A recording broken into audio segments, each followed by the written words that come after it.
Wow, what a vintage. 2012, all the sun we could want, mild heat coming in on a regular basis. We're warm, but we're not over the top. No rain really since the first week of July, and it's just plain dynamite. One of the problems that Mother Nature always throws something at us, and the problem for this year was a little bit of hail at one of our vineyards, Ridgecrest. So we've got a half crop vintage up there. The other vineyards are just about right. Ridgecrest is going to give us what I call the damned if you do, damned if you don't sort of vintage.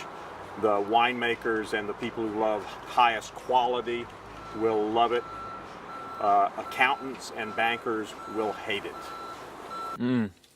Beautiful ripe Pinot berries coming off these old vines. Nice deep roots. Have endured a warm growing season, producing ripe concentrated fruit. Will make great Pinot Noir for 2012. We've got a beautiful morning for picking. Lovely fog rolling in over the hills, keeping the bunches nice and cool so we can get them off to the winery for processing. Every vintage in Oregon is pretty different. You never really know what you're going to get until the summertime, and it's either staying nice and warm till the end, or it starts to rain early, or it's been raining since the beginning of the year.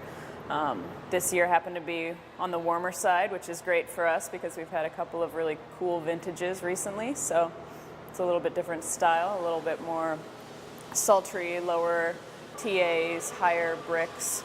So they'll be drinkable earlier and much more fleshy and kind of flashy, I think. So it's going to be a great vintage also because we have smaller crop loads. So that means that the concentration will be really great. The extraction will be good, and I think the wines overall will be great mixed to our last couple of cool years. 2012, a potentially great vintage, good warmth, no rain, time for friendly relationships, summertime, and the living is easy, at least for some of us. Go! Yeah.